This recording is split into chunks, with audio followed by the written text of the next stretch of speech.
Bismillahirrahmanirrahim. Assalamualaikum warahmatullahi wabarakatuh. Waalaikumsalam warahmatullahi wabarakatuh. Alhamdulillah, wassalatu wassalamu ala sayyidina Muhammad wa ala alihi wa sahbihi wa mawalah. Asyhadu an la ilaha illallah wahdahu la syarika lah wa asyhadu anna Muhammadan abduhu wa rasuluh la nabiyya ba'd. Segala puji bagi Allah yang telah memberikan nikmat kepada kita, telah menitipkan nikmat kepada kita yang senantiasa Allah curahkan tanpa hentinya sampai saat ini.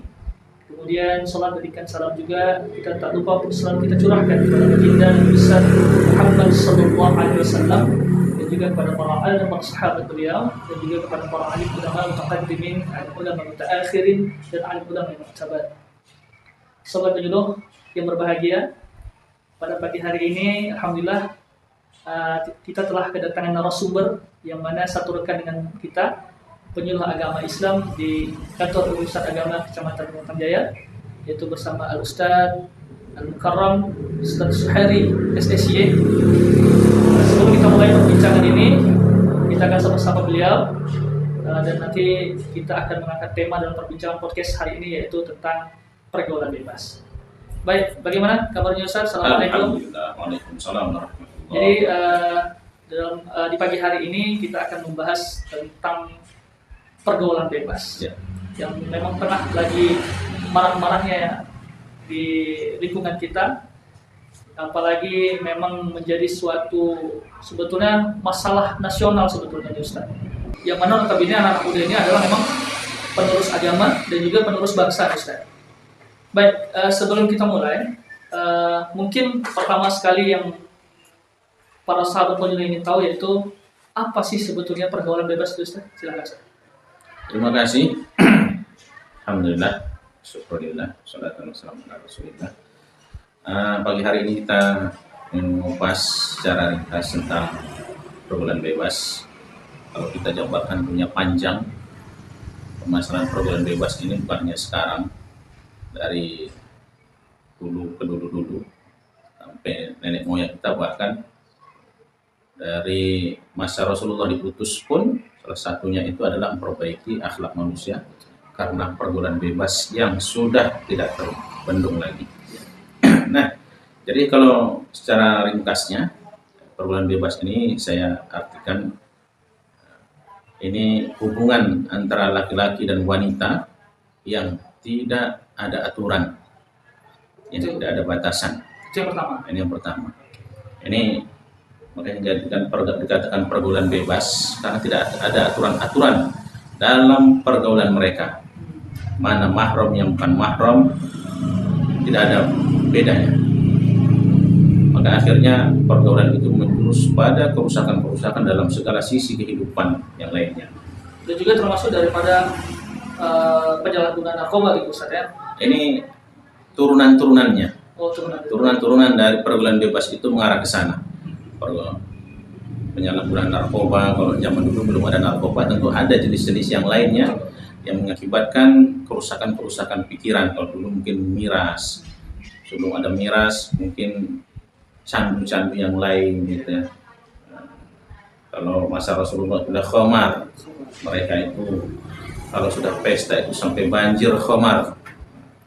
Nah ini setiap zaman itu ada muncul model penyakit-penyakit masyarakat yang banyak terjadi di sekeliling kehidupan. Jadi definisi singkatnya tadi, pergaulan bebas itu adalah hubungan laki-laki dan wanita yang tidak ada batasan, baik itu di kalangan remaja, bahkan di kalangan orang tua sekalipun. Itu tidak mustahil terjadi pergaulan bebas. Kemudian Ustaz, dengan pergaulan bebas tersebut, kira-kira Ustaz, apa sih faktor yang menyebabkan pergaulan bebas itu bisa terjadi gitu Ustaz? Tentunya faktor yang paling utama adalah pemahaman tentang akhlak, adab, dan syariat. Dan Islam itu dibawa oleh Rasulullah itu menggunakan akhlak. Dari pendidikan akhlak, perilaku manusia itu bisa diperbaiki. Dari pendidikan akhlak yang berdasarkan pada ajaran-ajaran ilahiyah dari Al-Quran dan Sunnah, bukan hanya secara logika saja, tapi memang dari sumber yang sudah menjadi ketetapan hukum dari Allah Subhanahu Wa Taala. Kita itu harus menanamkan akhlak dan juga mengamalkan ajaran-ajaran tentang akhlak yang tersebut dalam kehidupan kita.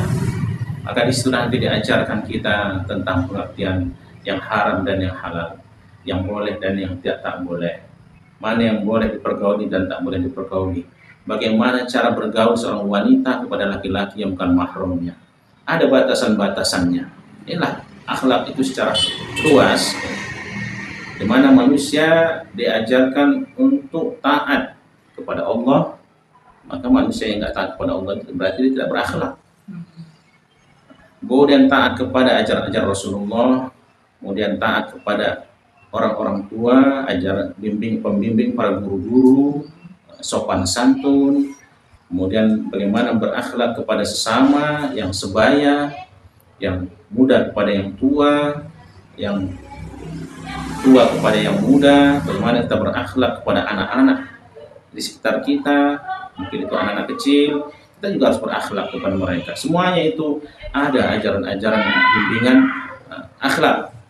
Maka jika itu ditanamkan, itu bisa dipahami, tertanam pada kepribadian remaja anak-anak kita sekarang, insya Allah mereka bisa melewati masa-masa remajanya ini, fase pubertasnya ini dengan selamat, terhindar dari pergaulan hubungan yang terlarang, karena dia tahu ini boleh dan ini tak boleh, ini buruk, ini baik, mereka paham. Inilah dari pendidikan akhlak ini. Berarti memang ada kaitannya antara kurangnya pengetahuan agama tentunya tentu. dengan pergaulan bebas itu, Ustaz? Ya, tentu saja. Semuanya itu dari pendidikan agama tersebut. Maka Rasulullah itu mengatakan kullu mauludin yuladu ala fitrah. Setiap anak yang dilahirkan itu berada dalam kesucian. Dia dalam keadaan fitrah, suci, bersih. Bagaimana emaknya, bagaimana ayahnya, itu yang pertama kali membentuk karakternya. Wa abawahu, ayahnya ataupun emaknya yang menjadikan dia Yahudi atau menjadi Nasrani, yang mengajarkan budaya-budaya yang baik atau mengajarkan budaya-budaya yang buruk. Maka dalam konsep Islam itu kan tentang pendidikan itu al-ummu madrasatul ula. Ibu itu adalah sekolah yang pertama kali. Artinya ajaran si emak itulah yang pertama kali dan akan mempengaruhi pribadi si anak tadi. Kita lihat bagaimana sejarah manusia ini ya, manusia yang agung, manusia yang baik dalam sejarah kehidupan. Ibrahim alaihissalam berpuluh tahun dia meninggalkan anak istrinya, tapi anaknya tumbuh menjadi anak yang soleh. Kenapa? Karena dibimbing oleh seorang wanita yang solehah, dari ibunya seorang wanita yang solehah. Bahkan tanpa pendampingan dari seorang ayah tadi, Nabi Ibrahim misalnya, lebih banyak ibu lah yang membimbingnya, yang berinteraksi dalam kehidupan dalam masa perkembangan si anak tadi. Jadi Ustaz, kemudian